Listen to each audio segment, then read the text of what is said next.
আমি সঙ্গীতা। আমি আজকে আপনাদের বিনা তেলে পেঁয়াজ কলি আর চিংড়ি মাছ দিয়ে রান্না করে দেখাবো। আমি প্রথমে দুটো পেঁয়াজ আর একটা আলু আর দুটো কাঁচা লঙ্কা ছোটো ছোটো কুচি করে নিয়েছি, আর কয়েকটা রসুন হামানদিস্তা দিয়ে থেতো করে নিয়েছি। তারপর একটা শুকনো কড়ায় ভালো করে কড়াটা গরম করে 1 চামচ পাঁচফোড়ন আর দুটো শুকনো লঙ্কা দিয়ে ভালো করে নেড়ে চেড়ে যখন সুন্দর গন্ধ বেরোলো, তখন আমি এই পেঁয়াজ কাঁচা লঙ্কা আলুটা দিয়ে দিলাম।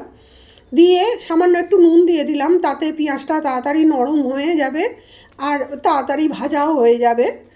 এবার ভাজা হয়ে গেলে আমি এতে থেতো করা রসুনটা দিয়ে দিলাম। দিয়ে 2-4 বার নেড়ে নিয়ে আমি কুচনো পেঁয়াজ কলিগুলো এতে দিয়ে দিলাম।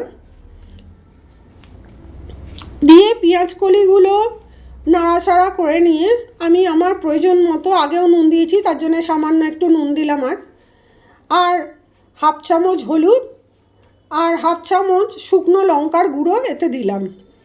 দিয়ে ভালো করে নাড়াচাড়া করতে থাকলাম যতক্ষণ না এটার কাঁচা গন্ধ চলে যায়, অল্প অল্প জল দিয়ে। এরপর যখন হলুদ লঙ্কার কাঁচা গন্ধ চলে গেল, আমি ততক্ষণ এখানে আমার প্রয়োজন মতো একটুখানি গরম জল দিলাম। দিয়ে ভালো করে নাড়াচাড়া করে নিয়ে আমি এটা ঢাকা দিয়ে দিলাম, এটা সেদ্ধ হতে থাকলো। এরপর আরেকটা কড়ায় আমি সামান্য তেল নিয়ে নুন মাখানো খোলা ছাড়ানো চিংড়ি মাছ ভেজে নিলাম। বেশি ভাজা হবে না, পুড়ে গেলে চলবে না, অল্প ভাজা ভাজা করে নিলাম। এবার ততক্ষণে আমার এদিকে পেঁয়াজ কলি সেদ্ধ হয়ে গেছে। তখন আমি আমার প্রয়োজন মতো একটু গুড় দিলাম, আপনারা আপনাদের প্রয়োজন মতো নুন মিষ্টিটা দেবেন।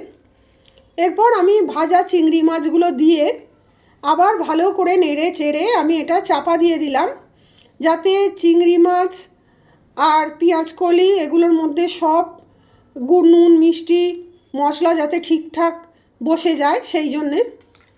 এরপর এটা যখন আমি চাপা খুললাম ততক্ষণ এটা একদম তৈরি হয়ে গেছে। এবার এটাকে আমি নেড়ে নেড়ে শুকনো করে নিয়েছি, একদম এটা শুকনো হয়ে যাবে, পুড়ে না যায় কোনো রকমভাবে।